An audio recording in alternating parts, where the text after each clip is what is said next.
Hey Ryan, did you have any questions before everything gets started? No. You're going to be around though? Yeah, I'll be around. I'll watch. Okay. I enjoy seeing what you're doing anyways, and if anything comes up, I can help if it's necessary, and if not, just feel free to ignore me. Okay. Yeah. What I was thinking, and I'll just say this for the benefit of everybody, I'd probably just start with showing people how to use the female anatomy model, and just some of the tools and processes for kind of adjusting things. And then we'll have a horse, and so I'll start talking about combining things and the processes for combining things. But then what I really wanted to do is do kind of a live session with you about this, the anthropod, get that kind of spider-like motion with mammalian limbs. That looked like that could be kind of interesting. So that'd be nice to kind of do with you. Okay, I'd be happy to. Cool. All right, guys. Okay, so what do we want to do here? What is the direction that we want to go with our ZBrush edumacation on this side? There's a couple of ways that we can approach this, but what I think is going to be really useful is if we just take the female anatomy model that ships with ZBrush, and we start doing exactly what Scott was doing in his illustrations, start doing that on the actual figures. Now there's a couple of variables. One of them is that you only have the female anatomy figure. You actually do not have the horse anatomy figure. Well, this one got adjusted. Let me see if I can load the horse anatomy in. Where did I put it? This is all part of animal anatomy. Human two-limb. Sounds promising. I can make this one available to you, but you have to be aware it is not a cleaned up one.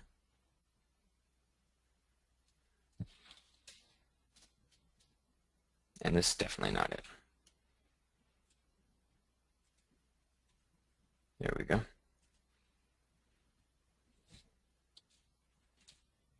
Okay, and there's no head, but I'll put a head on there. We have a nice sculpted head.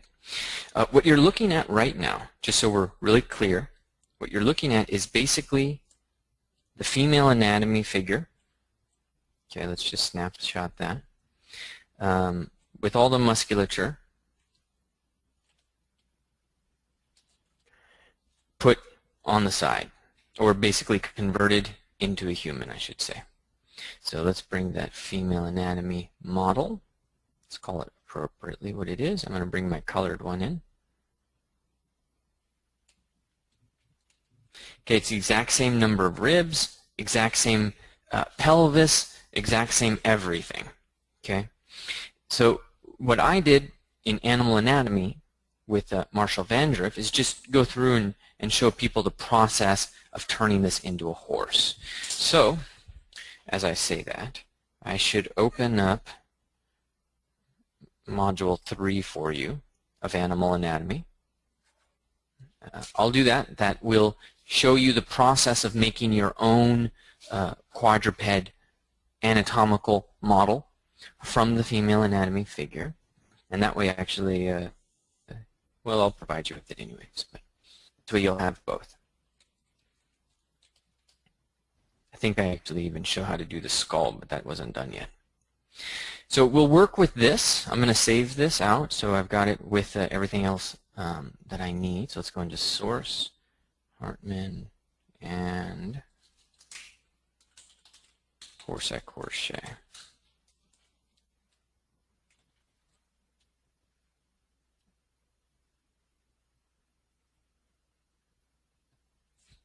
Okay, I'm going to load in my hexapod.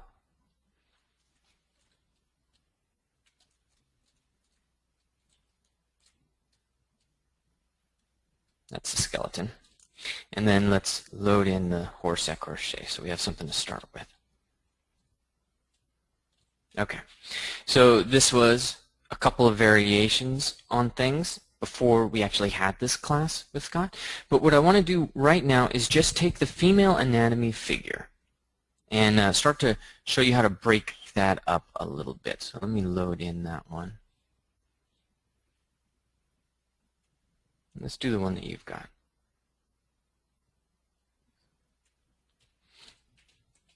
Okay, so we've got the skeleton as one part, and then all these different muscles as different subtools in here. Let's go into red wax. So the first thing we're probably going to want to do is just merge all this stuff. So make sure you come down here and you say merge visible. And then that way you're going to have one that's merged, one subtool, much easier to work with. But it has some problems doing this as well. But the skeleton is all one group, so we're able to work with that. Now if you don't want to merge them, remember you can use Transpose Master. So you come in here to Z Plugins, Transpose, and T-Pose Mesh. Okay, and this will allow you to create a mesh out of all these subtools that will let you keep the separated subtools, you know, when you make your adjustments. So you'll see here in just a moment. It doesn't let you add, though. Adding would not be a useful way to approach this. It's only really for making large-scale adjustments and not affecting your subtools.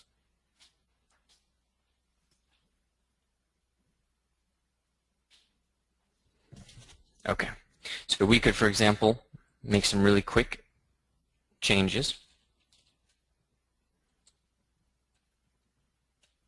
Let's get a deeper chest.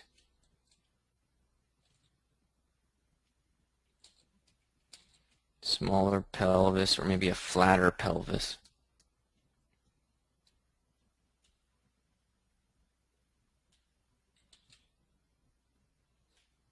Tilt it in. So you could be making adjustments like this. Okay, pull the dorsal spines out.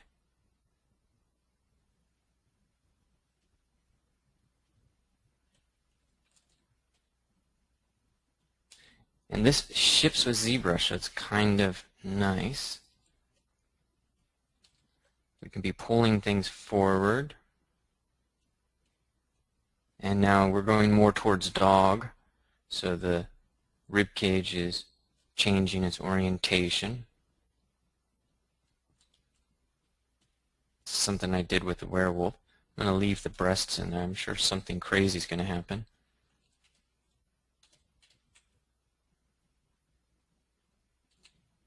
Okay, pull the snout out.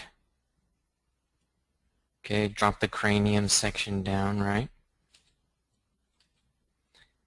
Got to be really careful and smart with the move brush. So you want to be mindful of the places in which you extend things out. Sorry about that. Really pull that brain in and smaller.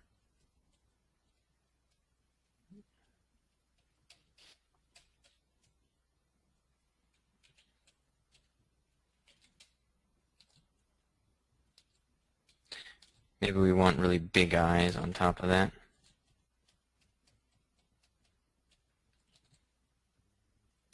And then there we go, we get that muzzle and pull back.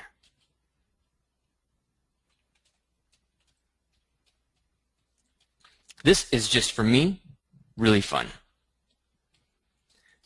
Being able to come in and take this anatomy figure and just start to mess around with this. And you do it, you mess around with it knowing the things that Scott is talking about, like the different pelvis. Okay, let's take a look at the bones here real quick. Look what I started to do to that pelvis. Before, it was a wider pelvis from the side view, right? And wider in the sense of, in fact, let me start my screen capture so I can draw on the screen.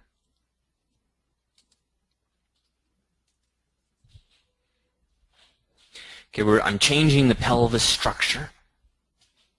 Having heard from Scott about how, you know, in terms of a human, we're going to be able to support all of our weight. We're going to have this block that comes down and gives us our attachments for our legs, our muscles, all that stuff that we have coming in and helping us move. Now, change that around, put something on its side, and you need a different kind of sled.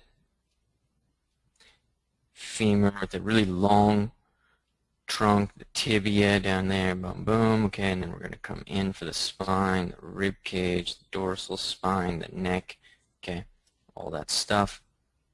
All right. So then this is going to be flatter. The pubic symphysis is going to be kind of closer to the end, the ischial spines, all that stuff. And that's what we've been doing here, kind of flattening that pelvis, which oddly is actually making it more a little chimpanzee right now.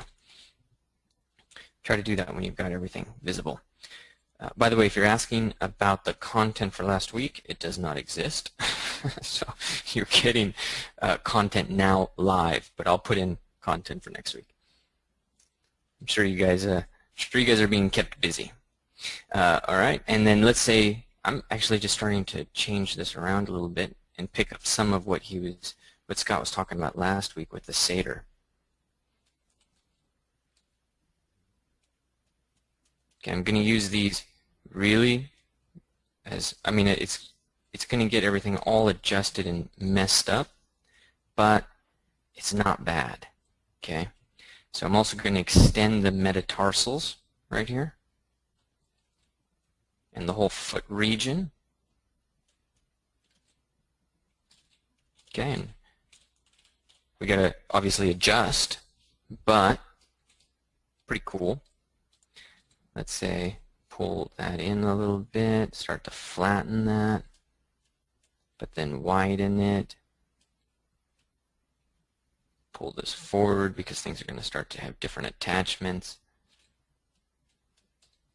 Okay, so if I remember right, shorter femurs, right? And then let's pull the tibia, not the tibia, let's pull the phalanges a little.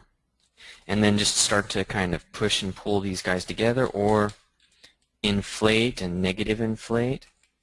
I actually like the push and pull, so I make a lower draw size and just start to combine stuff.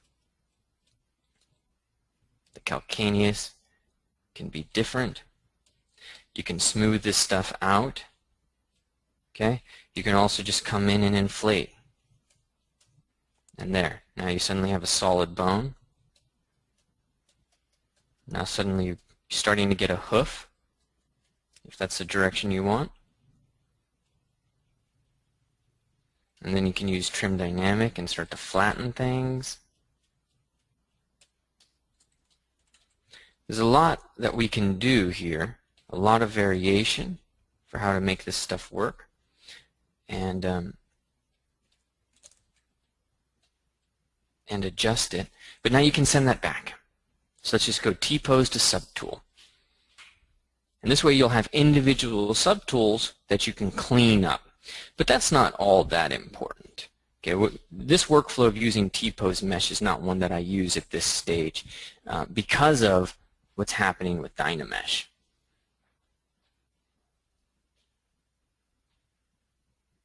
Give it just 1 second.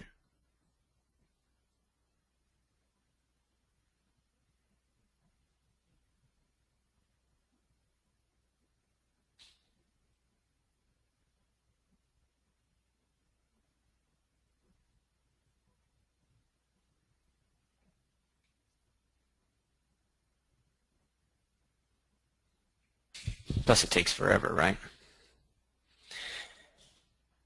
But this way you're going to be able to kind of follow what Scott's saying and talking about with the actual anatomical figure, so that's a pretty positive little note there.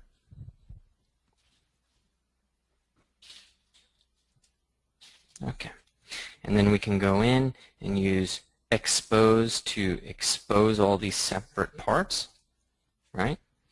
And that's kind of awesome. That's really neat to be able to have those separate subtools and expose them like that. But these are all separated subtools or separated polygroups, so you could literally just go into subtool and say group split. And you get the same. Okay. and it serves the same main function. Let's go in, expose that. There you go. If all you're doing is using this low res. But now what I would like is, say, once I've got something kind of adjusted like this, let's start to use our workflow. Uh-oh, we have a problem. Not pretty.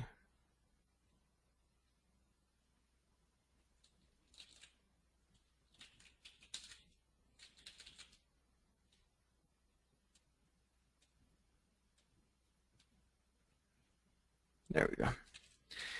So we can just merge this, so merge visible, select it, come in, Dynamesh this. So 128 is good. I'll do project, I'll Dynamesh it. Project is in progress. Okay, and there you go. Now, this is a complete model ready for me to sculpt. What I do is just, and I think you've seen this, I just fill in holes. So I'm going to turn symmetry on, fill in these holes with just pieces of clay. Come in, fill it in, use the move brush, and fill all of them in as much as you can, because you don't really want a lot of holes in there. Okay, control, click, and drag. Control, click, and drag. And I can turn projection off at this point. I don't need it. But let's do this neck, because this is a real big problem. So insert sphere, move brush, push and pull. Make sure that you're filling volume. That's the goal here.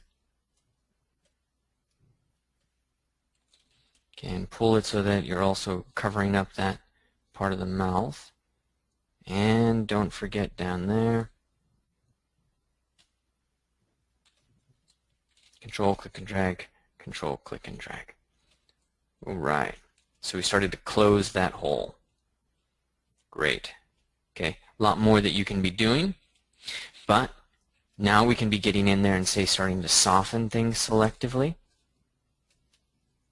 We can be using clay buildup. We can be dividing the model. Let's turn Dynamesh off. And now we're just going to start to define the musculature and what happens from there. So a couple of different ways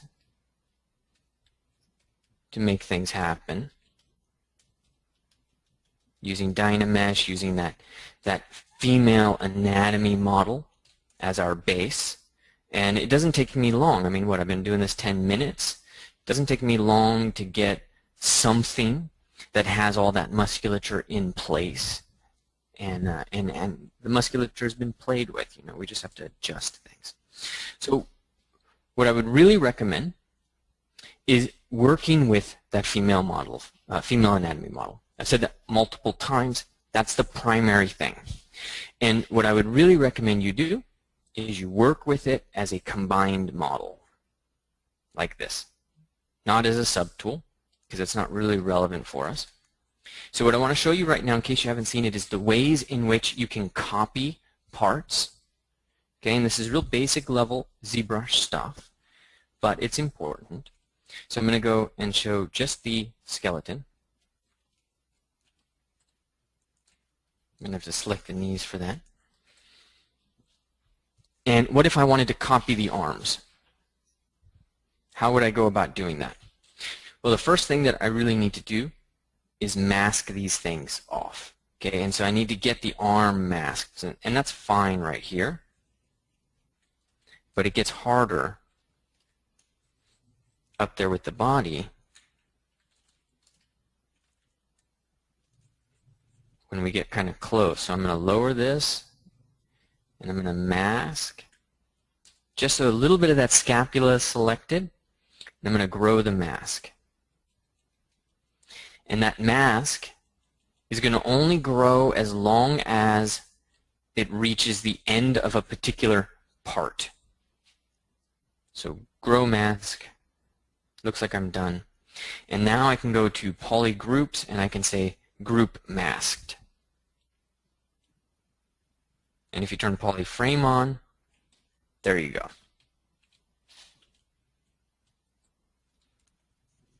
If you forget something, don't sweat it. What we can do is just boom, and then I'm going to, oops, press Control Shift, then Alt, hide that, invert it. Oops, that's not good. Let's do this. Group visible. And now the dilemma is, how do I get that arm, and how do I get that hand? So, not too terribly hard, group visible.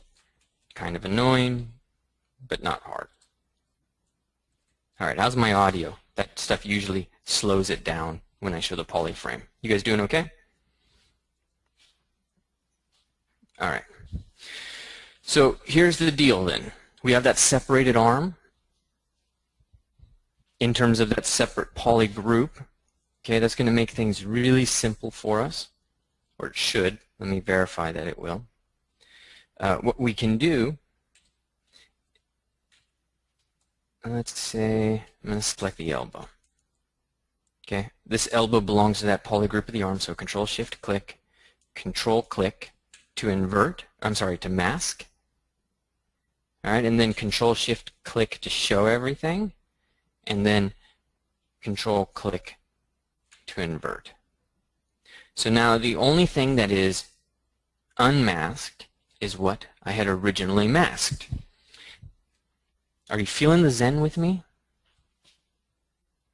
Are you getting the zen of this? You know, you must mask what is not masked. All right. Now here's the trick. If I remember right, this one always throws me. Move, press Control, select this center dot, and drag out. We now have a second set of limbs. Okay, and this is if we're going for that patented second scapula example.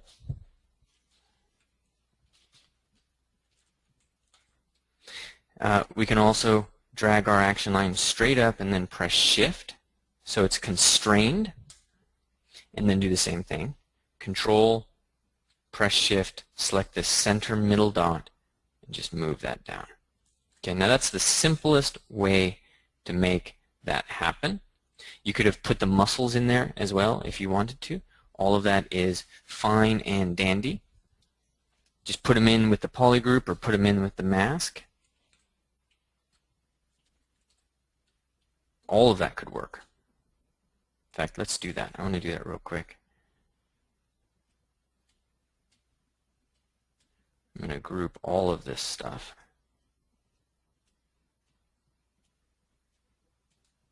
Boom, boom. And then why don't we grab these muscles, and then we can see in real time, you know, the complexity of making this decision. Okay, move, drag it up, Control and Shift, and you've got the center line, and there you go. Now you've got arms with the muscles and everything else attached and ready for you to do that really patented example. Any questions about this? This is the bare bones basic tool, basic features that you would use to start duplicating these things so that you don't have to start from scratch. Any questions? Give me a yes, no. I just want to make sure this fundamental ZBrush stuff is good and covered. I know most of you are good on this level. Okay. All right, so now that done and said, there's another reason why I don't want to use subtools. Okay, and you've probably seen me talk about it quite a bit, but in no subdivision levels, because now I want to be using just this quick sculpting process, coming in with insert sphere and say starting to add stuff if I need it. So I'm going to insert sphere here, and let's use a bone skeleton. Switch to the move brush, and start to really push and pull that keel.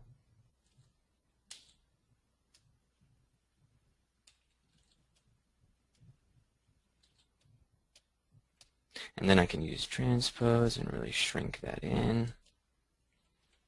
And then I can use the clay brush to blend. Clay brush is one of the best blenders, but you got to make some adjustments.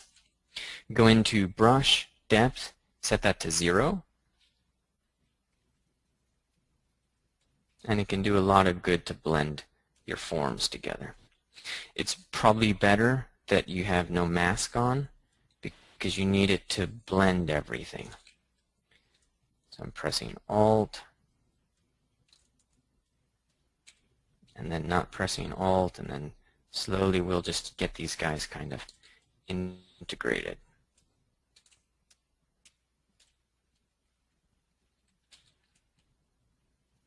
And then having this makes things really useful. Now I want to show you one more quick ZBrush trick. Move brush, go to curve and AccuCurve. Okay, and make sure that you use this to create hard edges. Do you see how that's like an instant hard edge? That's really that's a hugely important tool. There is no other way in ZBrush to create a hard edge pulled out like that. Snake hook brush doesn't do it. Nothing does it as quickly, as efficiently as having this AccuCurve on. It's really what it's designed for. So now you can go in and be doing things like extending the muscles, really preparing yourself for the muscular attachments, for wings, things of that nature. Okay, of course there's a lot more work that we need to do, but I'm going to leave that kind of up for you guys. I just want to give you a sense of the tools and the processes that you're going to need. All right. And then I'm going to actually try it when I start recording the rest of your guys' content too. A bird with breasts. Okay, so you get a sense of these fundamental processes. So we're done with that. You're going to see how to create the horse figure. That's a couple of hours of training, so you'll get that. And then now what we want to do is just take a look at combining parts, and I'm just going to reiterate this quick sculpt workflow that I'm talking about. So, excuse me, what we want to do is find that horse. Here we go. Okay, and this horse has all these parts. There's no subdivision levels. There's no real subtools to speak of. You know, everything is just in this piece. So I can be appending that merged model.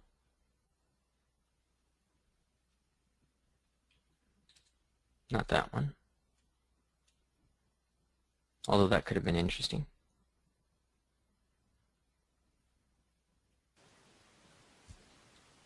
Okay, so we've got this. We've got that subtool selected. We can focus in on the skeleton.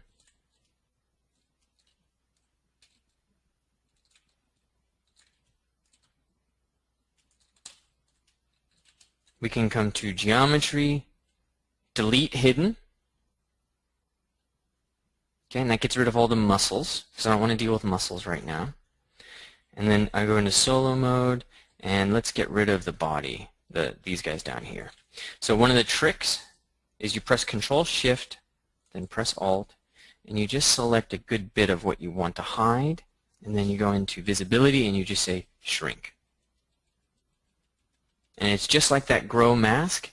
It'll just shrink till it finds the boundaries of the model or boundaries of that particular part, and then you go geometry, delete hidden. Solo mode off, move, okay, position it, make sure perspective is off, you can turn transparency on, we can scale this, and this, you know, I always get scale messed up here. I'd love to hear what Scott has to say about that, but how do you scale that chest in there? What's the appropriate size and so? Any thoughts? I think you start out with it where it is now. The key is going to be to when you add ribs on, if you were to do that in a design, to start expanding them out to meet the lower chest area. Cool. So let's do that. So move, control, click, and drag. Actually, I want this set of ribs. There we go. All right, so I press move, I control click from one set of ribs to another. And what that's going to allow me to do is just press control move in this middle thing, and I'm just going to put them in here. Well, I might as well scale them. Okay, but I'm not going to sweat too much. This is just one of those really nice tools in ZBrush.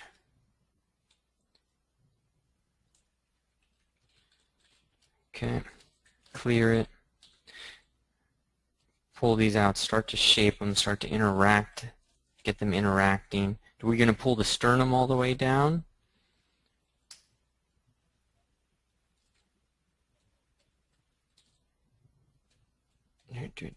Oops, got to do it from the side so I don't accidentally select the wrong thing. Spine's in my way.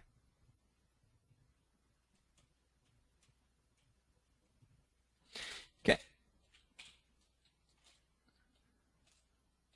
Alright, I'm not going to adjust too much right now. I'll leave this to see what you guys come up with.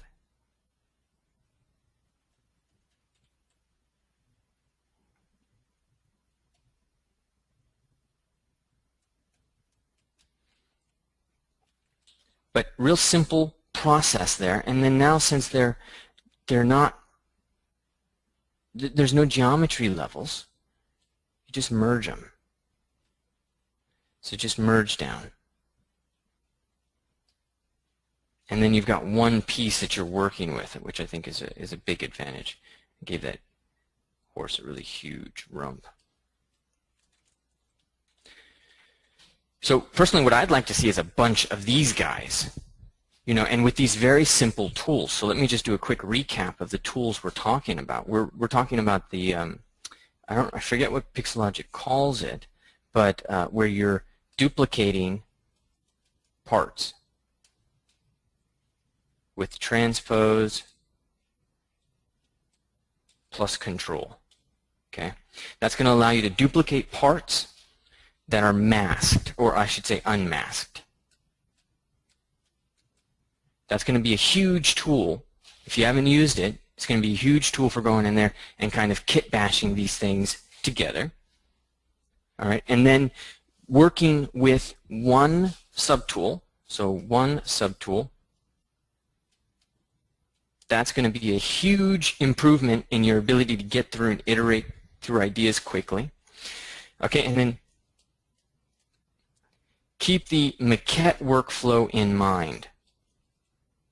All right, this is a really important one. The maquette workflow is that you have one subtool, and that basically what you're going to do is you're going to say, how do I say it exactly? In terms of the maquette workflow, you're going to create your armature.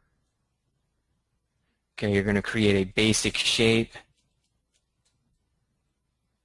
Okay, then you're going to merge everything. You're going to dynamesh. And you're going to sculpt.